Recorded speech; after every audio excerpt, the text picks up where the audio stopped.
Gloria a Dios, hermanos. Voy a pedir ahora que busquen en sus Biblias. Vamos a pasar a la lectura. En la segunda carta a Timoteo, capítulo 3, versículos 16 y 17.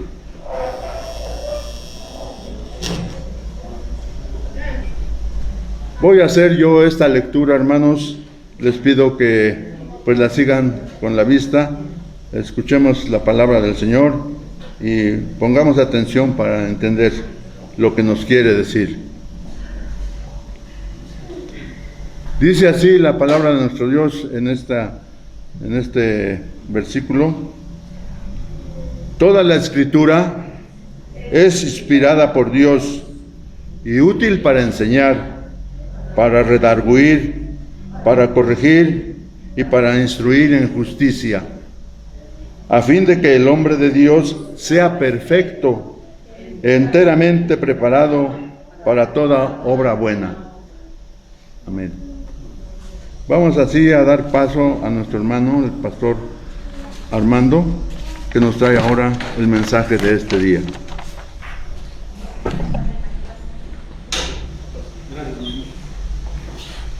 Bueno, hermanos, tomen sus lugares, hermanos, los que aún permanecen de pie. Vamos a orar por los pequeños, van a pasar a sus clases y vamos a orar también por el mensaje. Vamos a inclinar nuestro rostro y oremos, hermanos.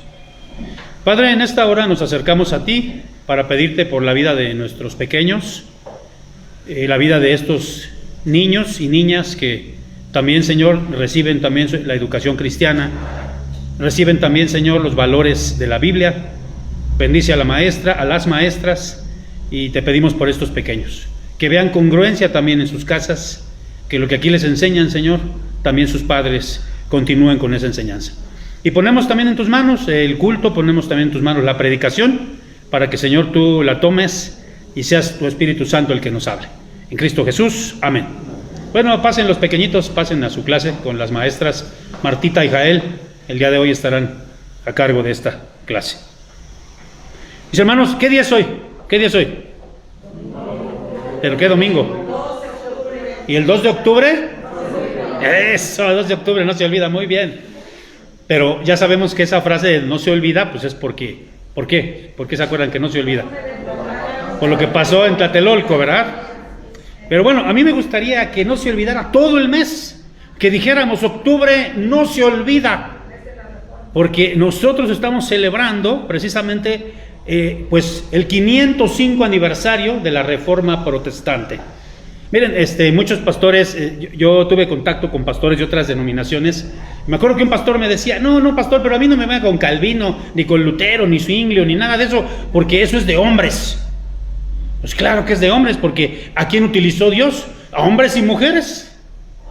Y hermanos, pensemos en esto: si nosotros no tuviésemos esta oportunidad de conocer a estos reformadores, o si estos reformadores no se hubieran levantado, muy probablemente nosotros no estaríamos aquí, hermanos. Dios los utilizó para que la iglesia regresara ¿a dónde? A su camino original.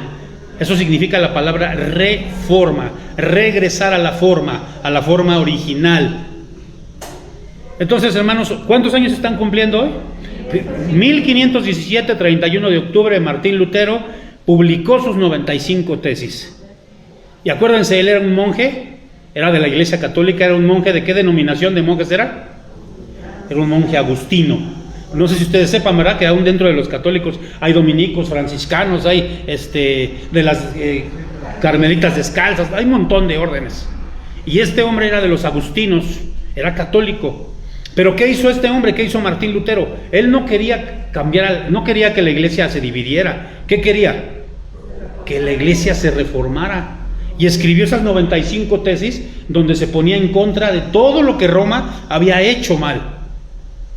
Bien, hermanos, hoy vamos a hablar acerca de algo que es bien importante, pero antes de hablar de esto quisiera comentarles algo. Hace años, en una iglesia donde estuve pastoreando, había un hermano, un anciano de la iglesia, y murió su hermano de él. Toda su familia de él no eran cristianos, solo él era cristiano, era anciano de la iglesia, y solo él y su esposa eran cristianos, toda su familia no eran cristianos.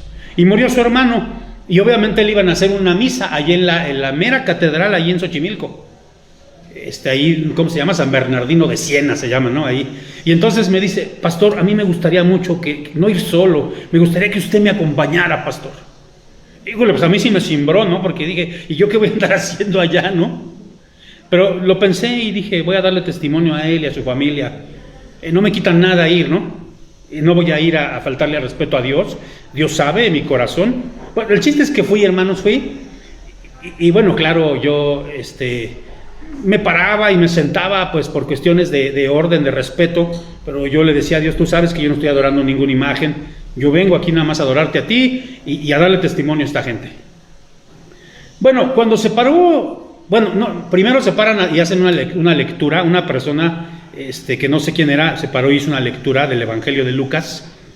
Y entonces cuando hizo esa lectura del Evangelio de Lucas, yo me emocioné y dije, no, pues ahorita que se pare el cura o el sacerdote va a empezar su homilía y va a hablar de la Biblia, porque acaban de leer la Biblia. Y entonces, ¿cuál fue mi sorpresa? Que cuando él se para, y era un culto o una misa mejor dicho, de cuerpo presente, porque ahí estaba el ataúd y estaba toda la familia. ¿Qué ustedes creen, qué palabras creen que necesite la gente en esos momentos? Bueno, y empezó este sacerdote, su homilía, empezó a hablar de Santa Ana y San Joaquín.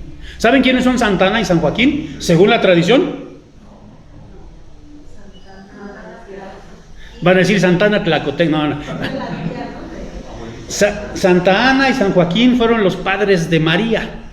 Y entonces él empezó a hablar de la Inmaculada Concepción de María. Empezó a decir que, pues igual que en la parte del Señor Jesucristo, pues Ana no había sido, María no había sido concebida en pecado. Y empezó toda la homilía se trató de eso. No, pues salí muy decepcionado de ahí. Con razón Martín Lutero pegó esas 95 tesis en contra de todas esas cosas, de la adoración a los santos, de todas esas cuestiones.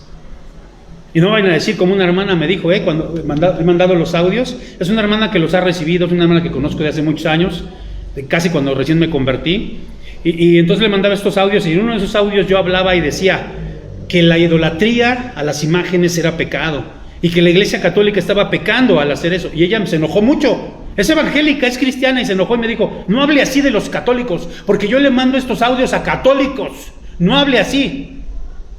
Pues entonces, ¿cómo quiere que hable? ¿Que diga mentiras? ¿Qué dijo Martín Lutero en esas 95 tesis? Que todo eso estaba, ¿qué? Mal. Entonces, hermanos, fíjense cómo los reformadores, Martín Lutero, Calvino, Zwinglio, todos estos en Colampadio, todos estos reformadores, algunos que son tan desconocidos, lo que hicieron fue regresar a las Escrituras y hacer una nueva teología de cómo la Iglesia tenía que regresar a su camino verdadero, porque se había desviado. Y entonces nosotros vamos a empezar a ver en todos estos domingos de octubre 5 predicaciones que tienen que ver con las 5 solas de la Reforma. Las 5 solas de la Reforma. Y estas solas, ¿qué eran? Eran unos lemas que resumían, sintetizaban la teología reformada.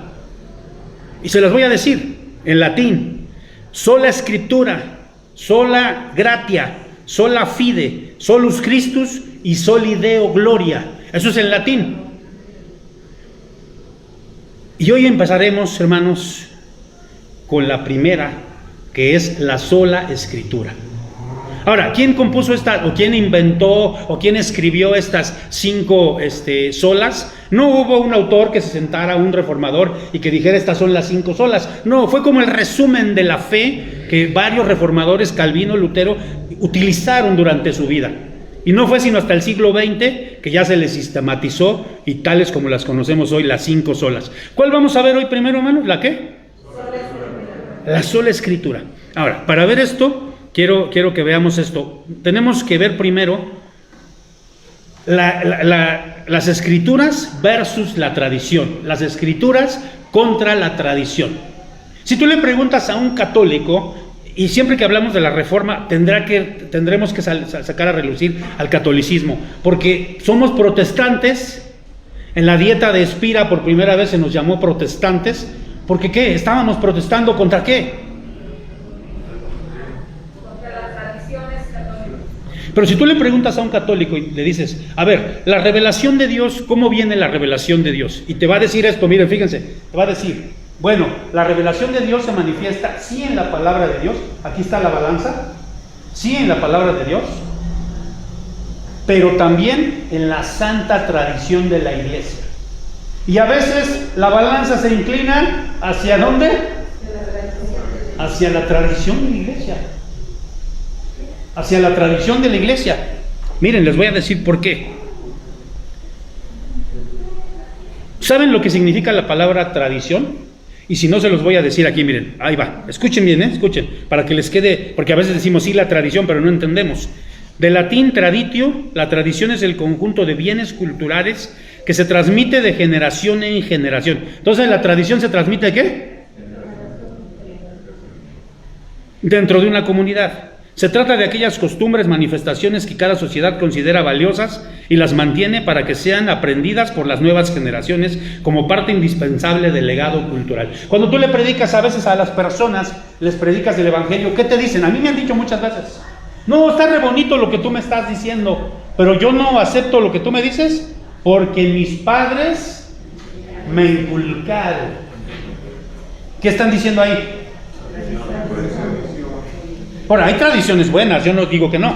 Por ejemplo, todos nosotros, a lo mejor por ejemplo de generación en generación, mi mamá, como era una mujer que trabajaba, era madre soltera, pues guisaba muy sencillo y era muy rápida para guisar, y yo me acuerdo que sus guisos eran muy, a mí me gustan, obviamente era mi mamá, me acostumbré. Por ejemplo, en mi casa se acostumbra, es una tradición comer el atún, yo no sé cómo lo coman ustedes, yo por lo menos como 2 veces a la semana comía atún, y el atún lo hacía mi mamá con mayonesa, papas y chícharos, y galletas saladas y chiles curados. Hasta se me antojó ahorita, ahí con un vasito de coca se me antojó. Y es una tradición, y ahora en mi casa lo comemos así. O sea, hay tradiciones que son buenas, pero otras tradiciones que no son buenas. Fíjense, hace un tiempo, no sé si supieron, que murió una muchacha de la ruta de la ruta 100. Se colgó, se ahorcó. Vivía ahí a dos casas de mi casa. ¿Y qué creen que hicieron en la calle? Pero la cerraron 15 días. 15 días cerraron la calle, no podía sacar mi carro, 15 días. Y todos los días que yo veía, estaban rezando el rosario, quitaban, ponían mesas, hacían tamales, daban de comer, a toda hora había gente. Y yo digo, ¿qué esclavitud es esa? Y eso, ¿dónde está en la Biblia? ¿Eso por qué lo hacen? ¿Por qué hacen esas cosas? Miren, ¿qué es el rosario? ¿Sí saben lo que es el rosario? El rosario es como un collarcito que tiene cuentas. Y entonces cada una de esas cuentas es un rezo, ¿no?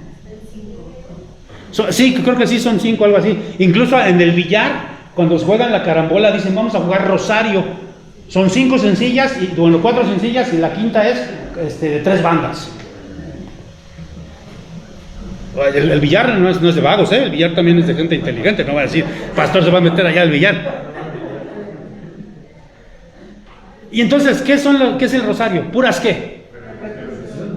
Dios te salve, María, dice gracias, el Señor esté contigo, bendita eres la mujer. Y yo pecador. Puras repeticiones. A ver, esa es la tradición. La tradición dice que hagamos eso, o que la gente haga eso, esa es la tradición. Pero ¿qué dice la Biblia? Porque estamos viendo el primer punto. Tradición versus la Biblia. ¿Qué dice la Biblia? Que no por sus vanas repeticiones, no piensen los hombres que por sus vanas repeticiones serán escuchados. Entonces, ¿qué pesa más, la tradición o la Biblia?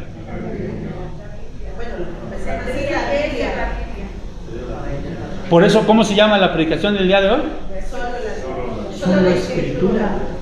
Todo, hermanos, algo que te tengas tú preguntas o que quieras tú decir, bueno, esto, ¿qué está pasando? Mira, una hermana me preguntó una vez, hace años en una iglesia en Gustavo.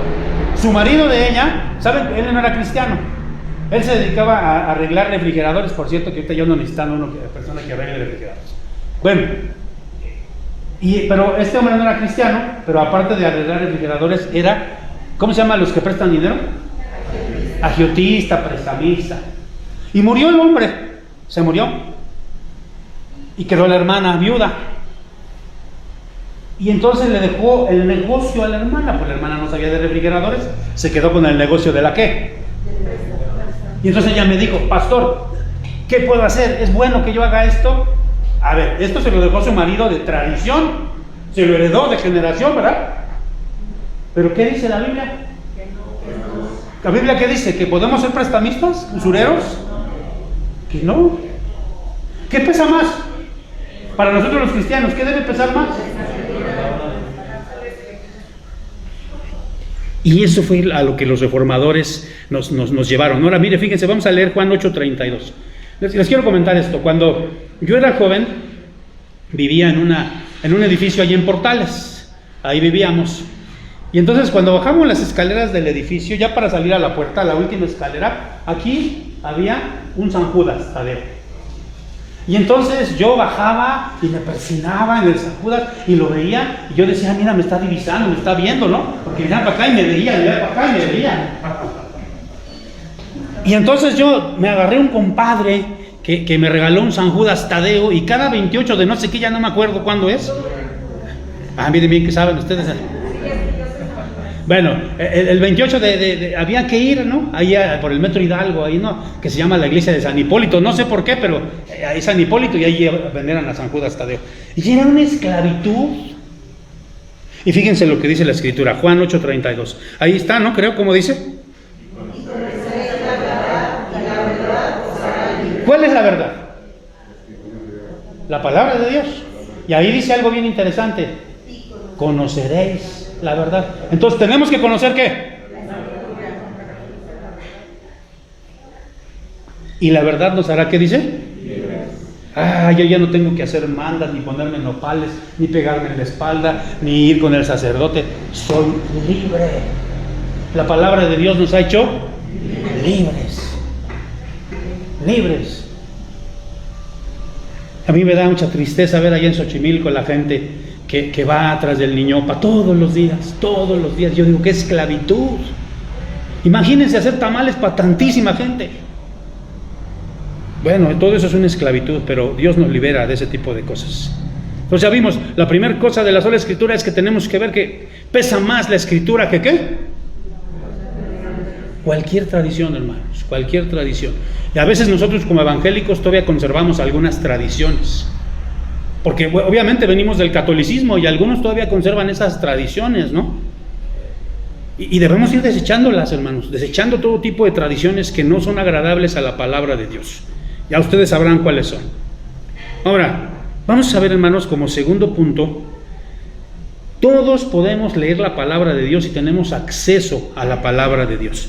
Fíjense lo que dice en un catecismo de la Iglesia Católica, escuchen bien. Ahora bien, el oficio de interpretar correctamente la palabra de Dios, tanto oral como escrita, ha sido encomendado solo al magisterio vivo de la Iglesia. Ella lo ejercita en nombre de Jesucristo.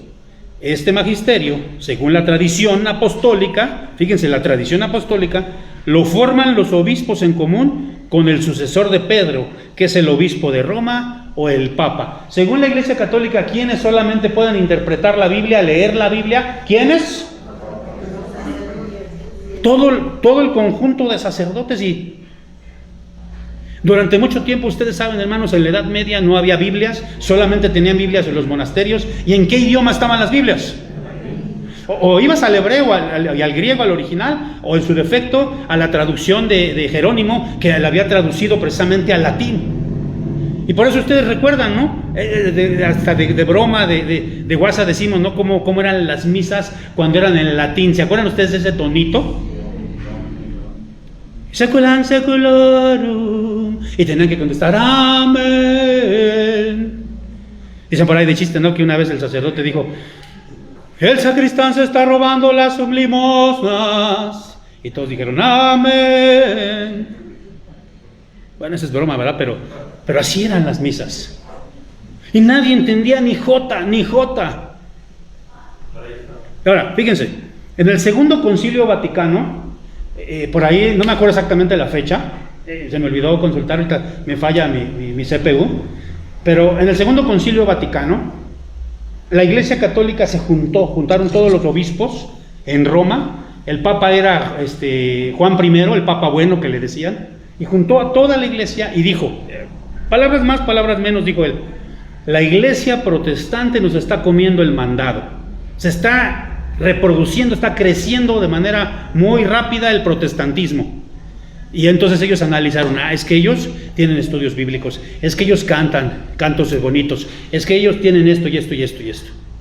Y en ese Concilio Vaticano, la Iglesia Católica usó una palabra, ¿no? ¿Cómo se dice día en italiano? Aquí el Isaac nos podrá decir giorno, ¿verdad? Y entonces la Iglesia hizo algo que es el ayornamiento, ponerse al día. La Iglesia Católica, que estaba muy atrasada, se puso al día y nos copió, nos imitó en muchas cosas. Hay congregaciones donde cantan, por ejemplo, nosotros tenemos un cantito que llamamos Yo tengo un amigo que me ama. ¿Sí lo conocen? Es la cadena que le llamamos. Y ellos cantan Yo tengo una amiga que me ama. Ya nada más nos lo volaron y le pusieron ahí. Incluso han cantado, yo he escuchado cantos de Jesús Adrián Romero que cantan los católicos. Tienen centros de estudio bíblico, también células para estudiar la Biblia, pero cuidado, porque ahí no puedes tú interpretar la Biblia. Por lo menos hay un catequista o un rezandero que está ahí. ¿Por qué? Porque ellos dicen que la palabra de Dios, la Biblia, no la puedes, ¿qué cosa? No la puedes leer ni interpretar. Ahora, ¿de qué sirve que ahora las misas ya no son en latín, son en español? Pero no predican la palabra de Dios. Y eso es lo triste, mis amados hermanos. Ahora, fíjense lo que dice la Biblia. Juan 5:39, a lo mejor lo van a poner aquí, y después Deuteronomio 17:19. Todos podemos interpretar, y no solo podemos, debemos. Juan 5:39 dice, ahí, escudriñad, ¿qué? Os parece que en ellas tenéis la vida eterna, y ellas son las que dan testimonio de mí. No la tradición, no los sacerdotes. ¿Quién da testimonio del Señor Jesucristo? Las mismas Escrituras. Y aquí dice algo bien tremendo. ¿Qué cosa dice? ¿Qué significa eso? Ya les he en otras ocasiones dicho lo que significa escudriñar. Tiene que ver como la labor de un minero que entra a la mina y profundiza y saca el oro. Estaba yo viendo un documental de cómo sacan el oro, es tremendo, hermanos. Van a unas profundidades tremendas para sacar grandes cantidades de piedra, y a esas piedras les extraen muy poquito oro. Son toneladas de piedra para poder sacar un lingote de oro. Entonces nosotros tenemos que, ¿qué? Escudriñar las Escrituras. Deuteronomio 17:19, miren cómo dice. Deuteronomio 17:19. ¿Lo tienen ahí, hermanos? Dice así: la tendrá consigo, ¿sí o no? Y la leerá todos los días de su vida, para que aprenda a temer al Señor su Dios, observando cuidadosamente todas las palabras de esta ley y estos estatutos. ¿La tendrá qué dice? La tendrá consigo. Por toda la Edad Media la gente no tenía Biblias. Las únicas Biblias que había estaban escondidas en los monasterios. Ahí dice, no, la Biblia, las palabras de Dios la tenemos que tener todos los días, pero dice ahí, y la leerá. A ver, hermano, hoy nosotros tenemos la Biblia en diferentes traducciones. Yo aquí tengo una aplicación para estudio de la Biblia, y tengo como 70 Biblias en esa. Y tengo otra donde tengo más de 100 versiones y Biblias diferentes. Hoy puedes encontrar Biblia para jóvenes, Biblia de estudio bíblico, en piel, en vinipiel, chiquitas, grandotas. Lo tenemos en la computadora, en la tablet, en el celular. Pero, ¿qué pasa? Y hermano, ¿tú sabías que tú tengas la palabra de Dios costó la sangre de mártires? A ver, ¿cómo se llama la versión que leemos nosotros? La versión 60 o la Reina Valera. ¿Por qué se llama Reina Valera? Porque Casiodoro de Reina y Cipriano de Valera fueron las personas que la tradujeron de los originales al español, porque ellos eran españoles. En España nunca entró la Reforma, fueron perseguidos y tuvieron, sobre todo, Casiodoro de Reina tuvo que ir a Suiza, donde estaba Juan Calvino, y ahí lo auspiciaron para que tradujera la Biblia. A ver, entonces, a mí no me hable de Juan Calvino, hermano, ¿cómo te voy a hablar de Juan Calvino? Si gracias a Juan Calvino, que Dios lo usó, gracias a Casiodoro de Reina, tenemos la Biblia en español. ¿Cómo no le voy a hablar de eso, hermanos? Y entonces a ellos les costó persecución. Y nosotros a veces, hermanos, pues desechamos todo esto y simplemente no la leemos. ¿Cómo se llamó la versión que hizo Casiodoro de Reina en 1569? La Biblia del oso, ¿verdad? Porque tiene una imagen donde está un oso así parado y está ahí en un panal y está comiendo la miel, ¿no? Comiendo la miel. Muy bien. Entonces, miren, mis amados hermanos, nosotros debemos en esta parte apoyar a la sociedad bíblica o a las sociedades bíblicas. ¿Qué hacen las sociedades bíblicas, hermanos? Hace algunos años, en la iglesia donde estaba pastoreando, era una iglesia que teníamos, gracias a Dios, teníamos la visión misionera en ese entonces. Y dijimos, vamos, como consistorio, dijimos, vamos a adoptar una misión donde le llevemos dinero, vayamos de vez en cuando a verlos y estemos apoyándolos. Y decidimos ir a la Sierra de Guerrero, a la Sierra Tlapaneca, ahí de Tlapa de Comonfort hacia arriba, y fuimos, hermanos, y ahí llegamos en lo más recóndito que ustedes pueden ver, de veras, lugares de mi vida yo me hubiera imaginado que existían. Ahí en medio de todo eso había un traductor de la Biblia, un hombre, un canadiense, que trabajaba para una asociación que se llama Wycliffe, en honor a un prereformador que tradujo la Biblia. Y esta organización Wycliffe, como quieran decirle, se dedica a traducir la Biblia en todo el mundo, a todos los idiomas, a todos los dialectos.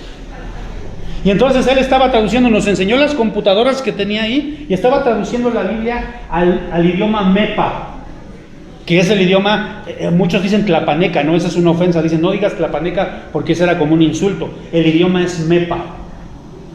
Y estaba traduciendo el Nuevo Testamento al Mepa y decía, es bien difícil, hermano, porque por ejemplo aquí en la sierra, en la montaña, hay gente que jamás en la vida ha bajado de la sierra, de la montaña, y no conocen el mar, no saben lo que es un barco. ¿Cómo le vas a poner en la Biblia cuando dice que Jesús en la barca? El trabajo de traducción es algo bien difícil, no es algo fácil. Entonces, ¿por qué lucharon los reformadores? Lutero, ¿a qué idioma tradujo la Biblia? Al alemán. Casiodoro de Reina y Cipriano de Valera al español. Tíndale lo tradujo al inglés. Y varios otros hombres la tradujeron a los idiomas vernáculos, a los idiomas originales en los que la gente podía entender su propio idioma. Y hoy, hermanos, nadie nos puede decir, tú no puedes leer la Biblia. Tú no puedes leer la Biblia. Hay lugares donde prohíben leer la Biblia. Se acaba de morir un misionero que llevó por todos los países de los comunistas. Lo conocían como el contrabandista de Biblia. Se acaba de morir. Porque él metió Biblias a discreción a países comunistas, a donde no está permitido leer la Biblia. Nosotros, hermanos, tenemos en todas las versiones, traducciones, colores y sabores. Si ustedes van a mi casa y ven mi estudio, van a encontrar que tengo fácil unas 60 o 70 Biblias de diferentes. Y tengo hasta en idiomas. Bueno, vamos a ver la tercera cosa. Estamos hablando de la sola escritura. Y entonces, la Biblia debe ser, y lo decimos mucho, pero lo aplicamos poco, nuestra norma ¿de qué? De fe y de conducta. No hay más.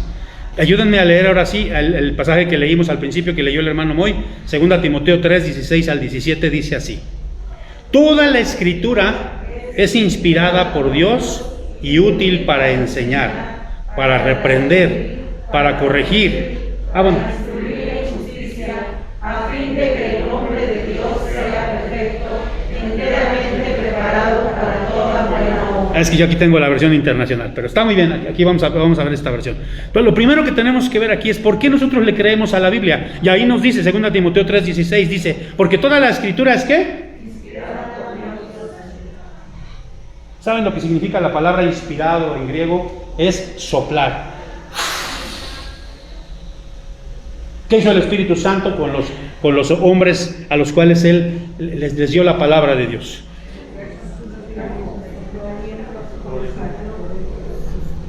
Es inspirada por Dios. Nosotros creemos en la inerrancia y creemos, mis amados hermanos, también en la infalibilidad de la Biblia. ¿Qué quiere decir esto? Que la Biblia no tiene errores, que la Biblia no se equivoca. Ahora, algunas personas han dicho, no, es que, miren, no coinciden las fechas y la historia y no sé qué. La Biblia no es un libro de historia. Y sin embargo, los hechos antropológicos, los hechos, ¿cómo se llaman estos? Históricos, pero también el cumplimiento de sus profecías, la indestructibilidad de la Biblia. ¿Cuántos siglos lleva y la Biblia no la han podido destruir? Eso nos comprueba que la Biblia es ¿qué? Inspirada por Dios, es la palabra de Dios. Había una vez mi mamá me decía, cuando le estaba evangelizando, le estaba diciendo, y me dice, hijo, pero a ti ¿quién te dice que esa es palabra de Dios? Esa es palabra de hombres, ¿sí? Pero inspirados ¿por quién? Por Dios. Ahora, ¿para qué, hermanos? ¿Para qué? Ahora, dice aquí que la Biblia es útil. La Biblia es útil. Ahí, lo primero que dice es que la Biblia es útil. No sé si ustedes sepan, yo creo que sí, que durante muchos años el Evangelio llegó a los altos de Chiapas. Y el Evangelio fue predicado entre los otziles, los celtales, los choles. Y muchas de esas comunidades se convirtieron al Evangelio, pero de una manera tremenda, masiva. Comunidades enteras se convertían al Señor. ¿Y qué pasó? Dejaron de tomar, ya no tomaban posh, ya no compraban veladoras, ya no daban para la fiesta. Muchos de ellos fueron expulsados, fueron perseguidos. Pero esa palabra les fue útil, porque muchas de esas personas hoy han prosperado económicamente. ¿Por qué prosperaron económicamente?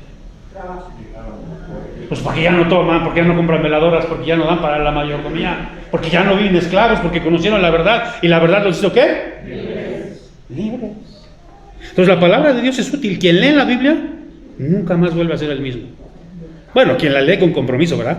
Porque pues hay gente que la lee para dormirse, pues ahí sí ya no, ¿verdad? Bueno, y nos dice entonces aquí, ¿verdad?, que es la que nos va perfeccionando. 2 Timoteo 3:16, lo vamos a ver de manera rápida, dice, toda la escritura es inspirada por Dios y útil, y ahí nos dice, ¿para qué? ¿Para qué es útil? ¿Para qué? ¿Qué nos enseña la Biblia? Nos enseña muchas cosas. Muchos les han enseñado a leer a través de la Biblia. Nos enseña la economía, nos enseña la educación, nos enseña incluso, ahorita se me fue, la limpieza, la asepsia, ¿no? ¿Se acuerdan cómo era el pueblo de Israel? ¿Qué hacía con sus desechos, con su cloaca? En la Edad Media, hermanos, las ciudades de la Edad Media, y ustedes lo han visto en películas, pero eso también está en la historia, eran ciudades apestosas, horribles. Los palacios de los reyes, los castillos de los reyes, su cloaca estaba ahí. Ahí dice que todo, ¿se acuerdan ustedes cómo tenían sus pelucotas y todo eso? En Francia, por ejemplo, sus vestidos, eso dice que era para disfrazar el olor, la pestilencia que tenían. Y la Biblia nos enseña a hacer ¿qué? Limpios. Entonces es útil para enseñar, pero también dice que es para reprender cuando estamos mal. Por eso a muchos no les gusta leer la Biblia, porque cuando tú lees la Biblia, miren, ahorita yo veo así, a lo mejor no, así gente que a lo mejor no quiere escuchar o algo, pero yo sé que cuando están solitos ellos y su almohada, la palabra de Dios no regresa vacía, la palabra de Dios está retumbando y el Espíritu Santo nos redarguye, porque la palabra de Dios nos sirve ¿para qué? Para reprendernos, para redarguirnos, pero también dice que es útil ¿para qué? No solo para reprendernos, sino para corregir. Y cuando usa esa palabra corregir, usa una palabra que viene de ortopedia, de ahí viene la palabra ortopedia. Entonces, si tu mano está chueca, ¿verdad? ¿Qué van a hacer con esta mano que está chueca? Pues te van a poner un aparato, ¿no? O los dientes mismos, ¿no? ¿Cómo se llama eso de los dientes cuando los enderezan? ¿Cómo se llama?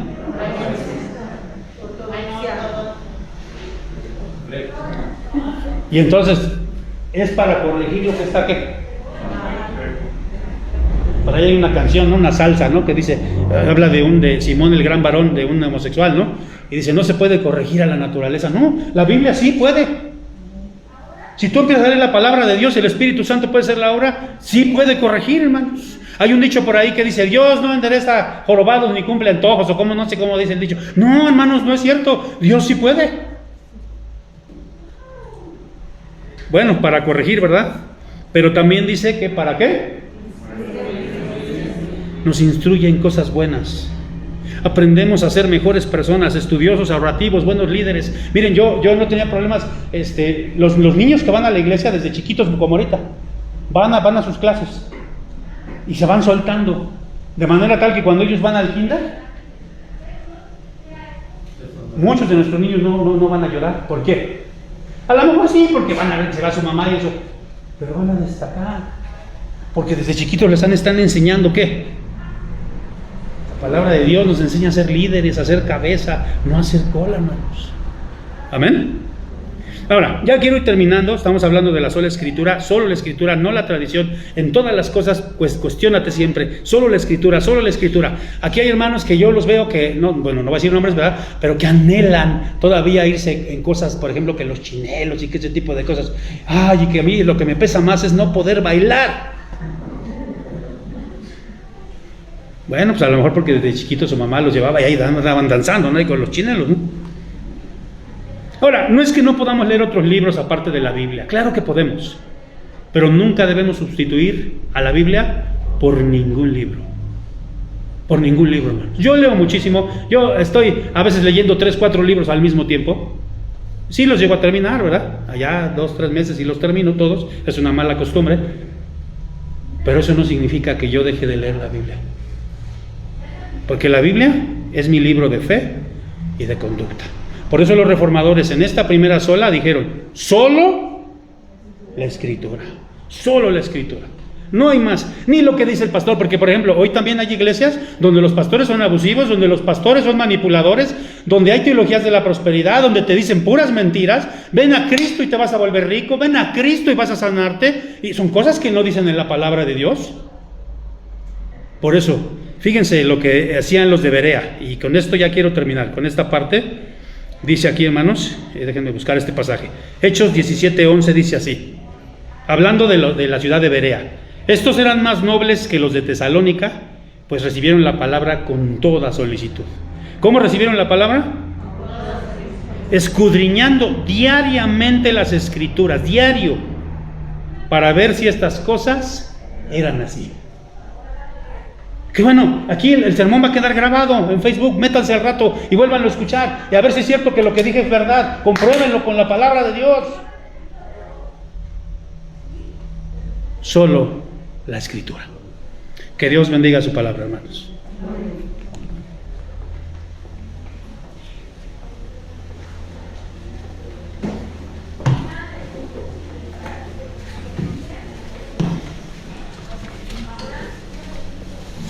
Bien, hermanos, demos gracias a Dios por la palabra expuesta, porque pues nos regresa, nos llama a que regresemos a la Escritura, solo la Escritura. Solo en la Escritura encontraremos nuestra regla de fe y conducta. Vamos entonces ahora, hermanos, puestos de pie, a entonar el himno 279 como respuesta a la palabra que hemos escuchado. Himno 279. Él vino a mi corazón.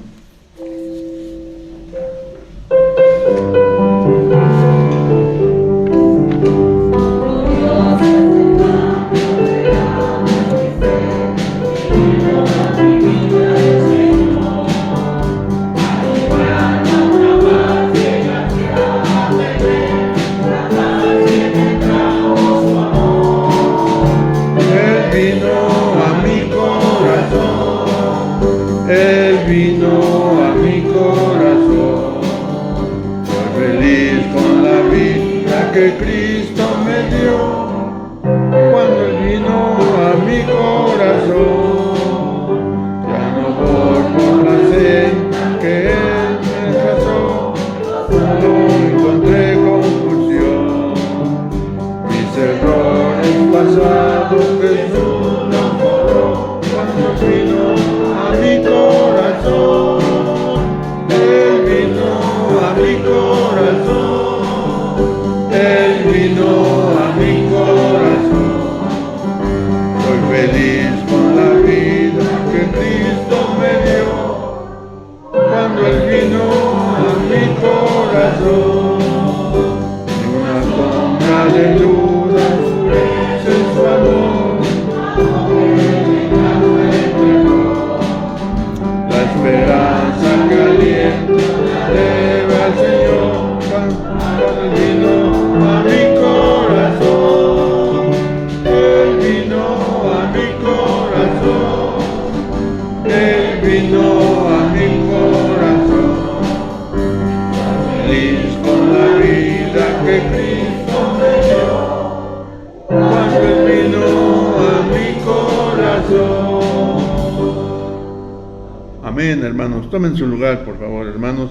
Y vamos a pasar a un momento muy importante, muy significativo. Vamos a tener la celebración de la Santa Cena.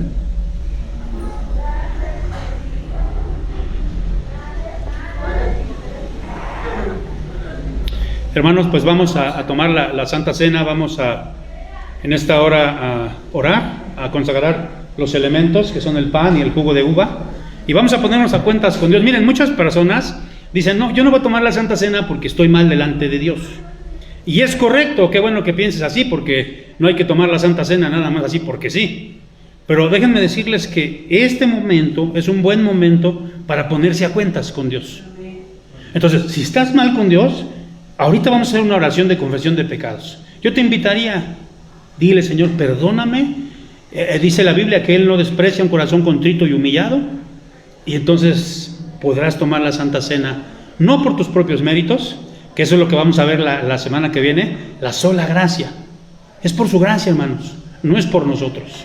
Entonces, confesemos nuestros pecados, vamos a orar consagrando y también orando por nuestros pecados, perdón por nuestros pecados. Vamos a orar. Señor, en esta hora queremos consagrar, Padre, este jugo de uva, este pan, que los apartes de todo uso vil y que a partir de este momento, Señor, sean consagrados para poder tomar la Santa Cena, Señor. Sabemos que no son tu cuerpo y tu sangre literalmente, pero que representan, simbolizan a los mismos. Y Padre, vamos a tomarla como congregación, como iglesia, y queremos pedirte perdón por nuestras faltas. Ninguno de los que estamos aquí somos merecedores, Padre. Nadie merecería acercarse a esta mesa, pero lo hacemos confiados, Señor, en que por tu sangre redentora, la cual nos lava, nos limpia de todo pecado, podemos hacerlo. Te pedimos perdón, Señor. Grandes o chicos que sean nuestros pecados, te pedimos perdón. Ayúdanos a cambiar y a ya no seguir haciéndolos, arrepentirnos de veras. Y Padre Celestial, acercarnos pues a este sacramento, Señor, con toda confianza, con la confianza que nos da el hecho de que tú eres perdonador. Bendito seas en el nombre de Jesucristo. Amén y amén. Mis queridos hermanos, el Señor Jesucristo, cuando tomó la última Pascua con sus discípulos, la primera Santa Cena, tomó el pan, era un pan ácimo, un pan que parecía una galleta, porque no tenía levadura, porque se simbolizaba y representaba el cuerpo de Cristo, y la levadura representaba el pecado, porque el pecado infla, el pecado se transmite. Y entonces ese, como iba a representar y simbolizar el cuerpo de Cristo, era un pan ácimo, sin levadura. Hoy nosotros lo hacemos con cualquier pan. Y hermanos, yo ministrando en su nombre, lo doy a la iglesia. El Señor Jesucristo tomó el pan y lo partió y lo dio a sus discípulos. Voy a pedir a mi hermano Alfredo que me ayude a repartir. ¿Sí está por ahí el hermano Alfredo? Nos ayuda a repartir, por favor, este sacramento. Y después le voy a pedir a mi hermano Chava que él nos ayude a repartir el jugo de uva. Pues por favor, hermanos. Y allá en casita, los que nos están viendo, si tienen sus elementos preparados, tomen el pan también. Y esperemos, no lo comamos, esperemos unos momentos, hermanos.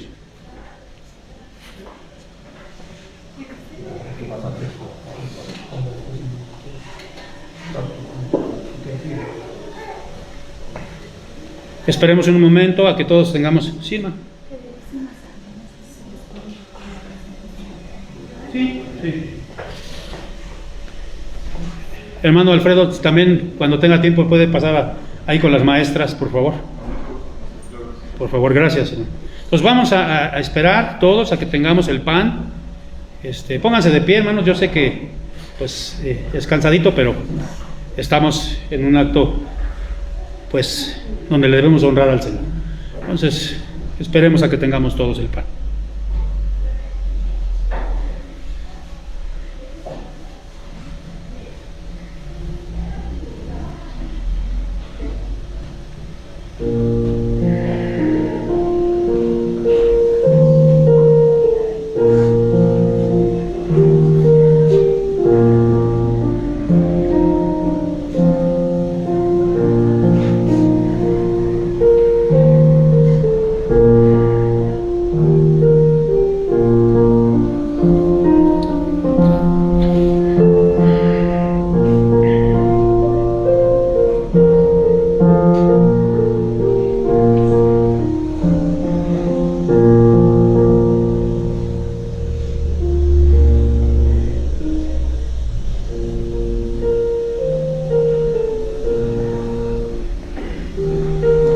Vamos a esperar a que lleven también a los maestros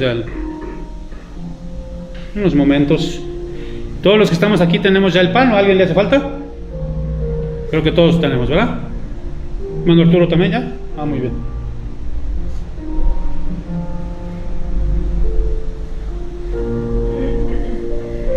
Ahí vienen ya los pequeños de su clase. Bienvenidos al culto nuevamente, pequeños.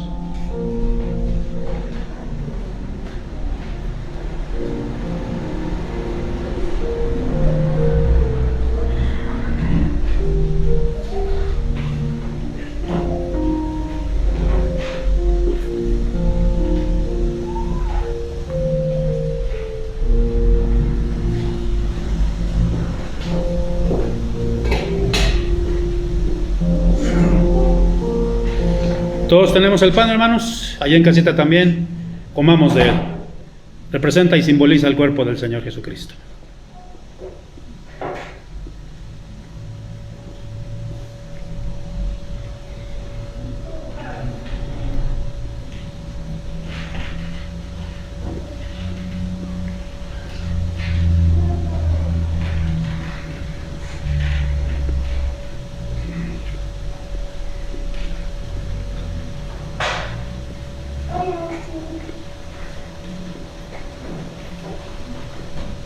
Te damos gracias, Señor, por este elemento de la Santa Cena.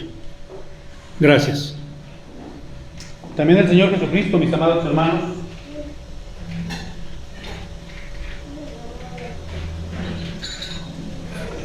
tomó la copa, el cáliz, y lo dio también a sus discípulos.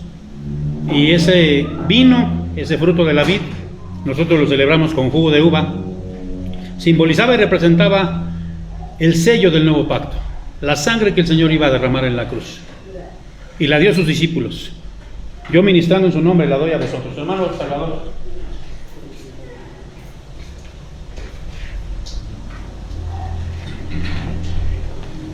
Nuestros hermanos Alfredo, Salvador, Elías, nuestro hermano Jorge, nuestro hermano Moisés, se están preparando, hermanos, como líderes, nuestro hermano Arturo, como líderes, por si más adelante, cuando Dios nos conceda ser iglesia, la congregación decide que ellos sean los ancianos y los diáconos, así será. Pero se están preparando para ello, por eso es que les pido que me auxilien y ellos vayan también, pues, involucrándose más en estas labores espirituales.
¿A alguien le falta la copa de este lado?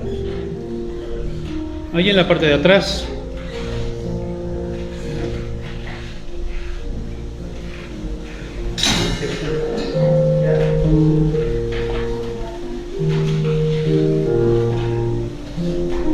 Aquí les falta a ustedes, mis hermanos.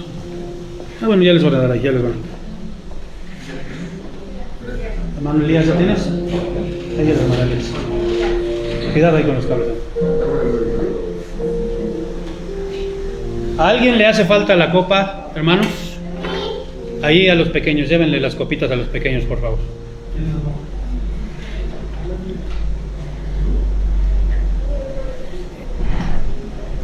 Faltan para allá, falta alguien allá. Que todos tengamos la copa para que podamos tenerla en casita también, hermanos. Ahora sí todos tenemos. Amén. Muy bien.